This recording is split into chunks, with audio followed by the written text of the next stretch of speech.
I was kind of hanging out in Tom's classroom playing a song of mine, and after the song is over, he kind of comes from behind the door, and he's like, "Did you write that song?"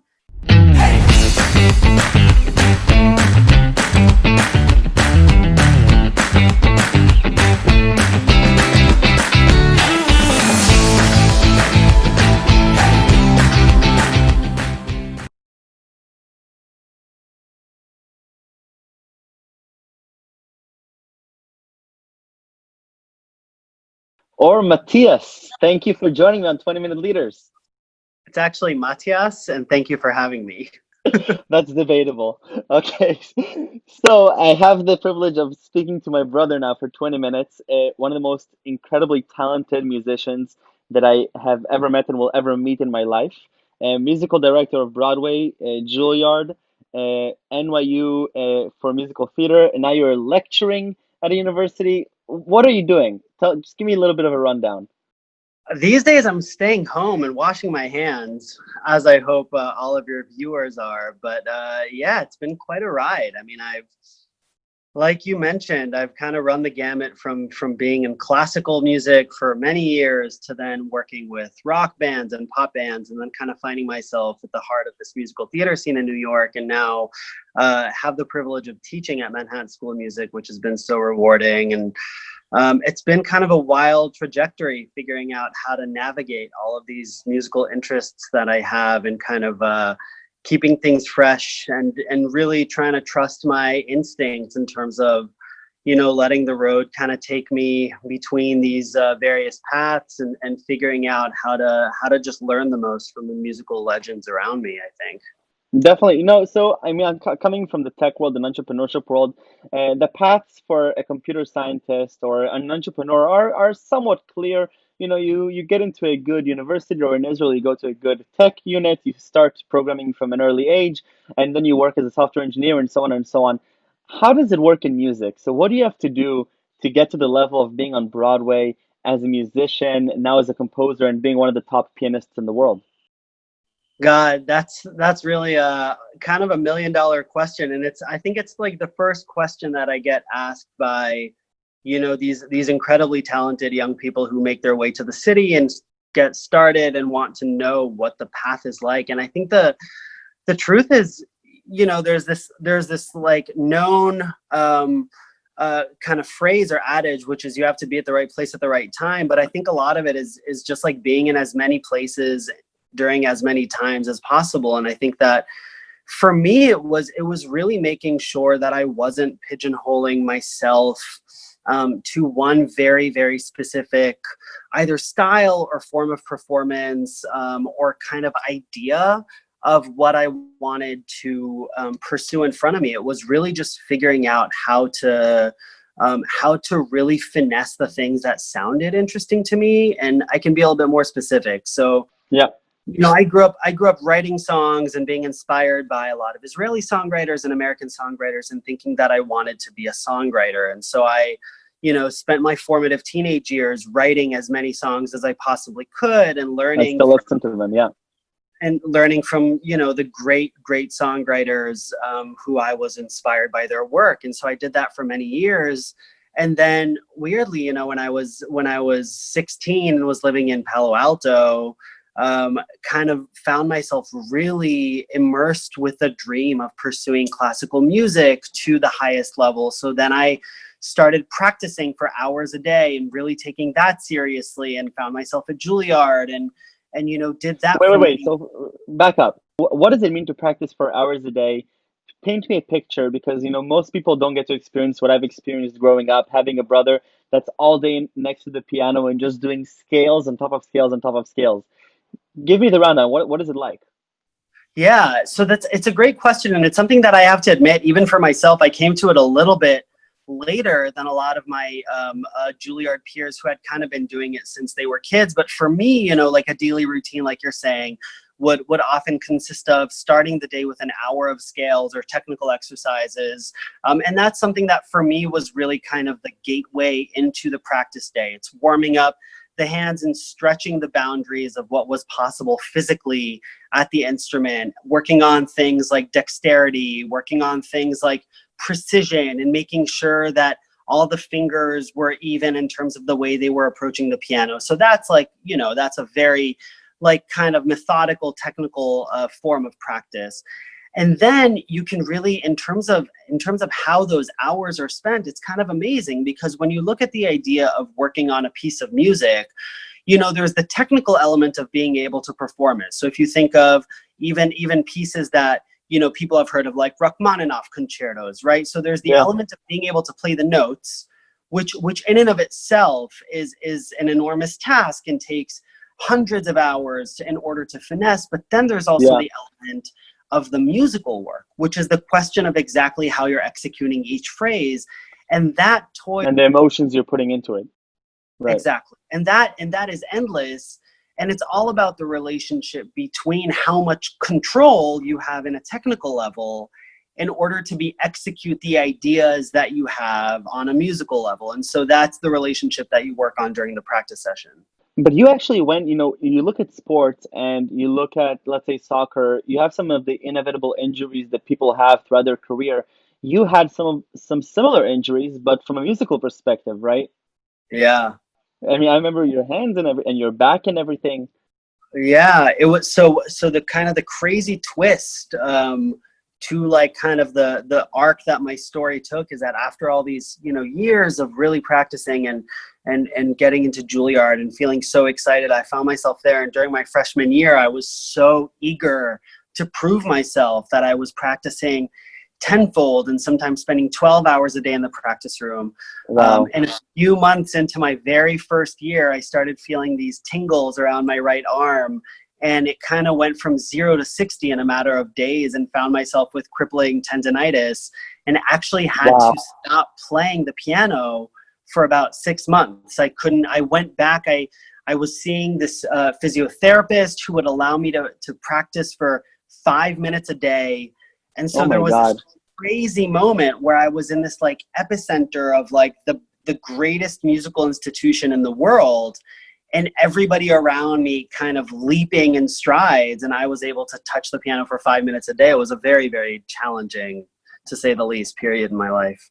Unbelievable. For the thousands of people who wish they could be in Juilliard, but you know, because of its selectivity, they don't have the opportunity to be there. Give me, you know, your 2 cents of what those 4 years were like, both the good and the bad. Ooh, you open up a A Pandora's large box. can of worms, Michael Matias. So the good is certainly the fact that, you know, I was at this institution that gave me musical tools that I know for certain that I would not have acquired anywhere else in the world. I mean, it's unbelievable. And the amount of just like knowledge and technique and understanding and depth is something I draw on every day right now when I write for theater, when I compose for various mediums. It's just this like amazing toolbox of knowledge that I acquired. The more challenging side of the school is the technical element, because part of what the school does is it preps you in such a profound way to be able to tackle anything under any circumstance with any level of duress, which means that the expectations are incredibly high and the demands are high. And sometimes it's possible to a little bit lose sight of the heart behind the things that you're working Right. on, because the speed is so robust. And so I will say, for me, as somebody who came to school already feeling like I was struggling to keep up with the technical elements, it was hard for me to navigate the demands and the passion for the element itself.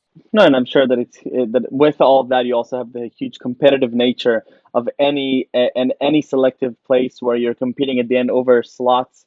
And you know, the Broadway industry is notorious for being what it is. And then you have this incredible transition to doing your master's at NYU, and you're transitioning more to the musical theater world, which is radically different from classical music, right? Yeah. How did that even happen? Um, there's a story that I tell, and it sounds it Give it to sounds me. hyper it sounds hyper dramatized, but I swear it's true. And we can have an alibi to the story. But the story goes that during my senior year, At Juilliard, I had this incredible theory teacher named Thomas Cabanis, who I really, really admired and appreciated. And I was writing all these songs. And one day I was, what I would do is sometimes before classes or after class, I would linger in the teacher studios to just play my songs because the teacher studios had the best pianos. And so I was kind of hanging out in Tom's classroom playing a song of mine. And after the song is over, he kind of comes from behind the door and he's like, "Did you write that song?" And I was like, yeah, I write a bunch of songs. That's one of them. And he hands me a piece of paper and says something like, "Show up at this address tomorrow at 9." Which can be creepy, but it was also quite profound, because the address that I ended up finding myself at was this incredible human named Mel Marvin, who to this day has become one of my greatest mentors. And Mel Marvin, in addition to being an unbelievable Broadway composer and wrote the music for The Grinch on Broadway, Oh, wow. also is one of the head composers of this musical theater writing program at NYU. And so we were at his house and he asked me to play him a bunch of my songs. And I did. And he just turned to me and he said, "Have you ever thought about writing for theater?" And I genuinely, admittedly haven't. I mean, we grew up in a household in Israel, which was very cultured, but musical theater wasn't heavily on my radar. And I said to him, "You know what, that's not really thank you, but I don't really that's not what I do." And he said to me, "Okay, well, have you heard of this composer and this composer?" And he started playing me all of these amazing musical theater songs by Sondheim and Adam Guettel and Michael John LaChiusa, all these people. And he said, "This is the music that's being written. You should check it out." And Wow. he encouraged me to apply to this program at NYU. And at the time, I was kind of toying with the idea of maybe going to LA to do some film scoring after Juilliard, etc. But I said to myself, why not? I'll apply. Right. And they very generously offered me this this full scholarship, this Dean's Fellowship to go to NYU and get my master's degree in musical theater. And I said, this sounds like a great opportunity. And while I was there, I met all of these incredible people and started music directing, and it kind of happened serendipitously and naturally. Unbelievable. So I mean, you've been in quite a few productions on both on and off Broadway. I remember much younger. I watched you as you played piano at Rent, and I remember you're practicing for hours for the last 5 years, which made me fall in love with that show. And in general, I mean, I owe it to you my love for musical theater now, and you know how much I love musical theater, arguably even more than you do. Which is quite ironic, I have to say, given that I cannot sing and I cannot play, and I cannot dance, of course. And then you went on to be a huge, huge, huge part of the hugely successful show, The Great Comet, and you've really seen it through it all, right? You've really felt what it's like to bring a show from ideation to Broadway. Talk to me about this really unique experience that even most people in Broadway don't get to experience. Yeah, kind of wild. Kind of wild. So the story of my relationship with that show is kind of insane because like you said, I had been kind of doing all of this, playing piano in pits and subbing and Rent and for the last 5 years and really trying to make my name as a music director. And I had music directed a reading, and in theater speak, a reading is basically a week-long workshop. It's 29 hours in which you basically just workshop a piece to get it to a very, very basic form of presentation. And I had done this workshop for an amazing, amazing theater company called Ars Nova, which to this day has become kind of an artistic home to me. And I loved it and expressed to their artistic director, Jason Egan, that I wanted to be able to do more with them. And he said to me, "You know what, there's this guy who we just commissioned a piece from, and you should meet him. I think you two would hit it off because you're passionate about classical and jazz and rock and come from all these backgrounds, and his name is Dave Malloy." And so he put me in touch with Dave, and I remember I traveled to Brooklyn, and we ended up sitting in this coffee shop and talking about everything from Bach to Tom Waits and to any kind of music that you can imagine. And Dave had just started really putting together the final version of Great Comet for its original production. Wow. And weirdly, first invited me to come audition for one of the characters For Balaga, right? for Balaga, who was at the time also an associate music director. Dave was also the music director. It wasn't enough that he was the writer, book writer, lyricist, composer, and orchestrator. He was also the music director of the original Sure. production. And you know, a lot of things were happening with my life at the time, and it just so happened that I got offered to go to Australia and New Zealand for a tour with this violinist, and so I very sadly kind of had to withdraw myself from the pool of that production, but I was following it and saw, you know, it was absolutely incredible, and I was so honored that when the show got picked up by a commercial producer and then taken on to have a commercial life, Dave called me and said, listen, oh, I should also say, I also forgot that Dave also played the lead role of Pierre. Right. That's correct. Yeah. Right. And Dave said to me, listen, I think I'm doing one thing too many. I'm looking for a music director. Will you do it? And so I came in and interviewed again with the team. And I became the official music director of the show in its first kind of commercial off-Broadway phase, which was done on 14th Street, right underneath the High Line. Yeah. And it was this magical time, which I remember you came to see. I think there's even a photo of you young in costume. Yeah, you dressed me up. I was sitting next to you. I was feeling the power, and you know, we fast forward, and you all of a sudden you're in the heart of Times Square on Broadway, with over 1,000 people in the audience, in this very interactive, engaging production with Josh Groban as the lead actor.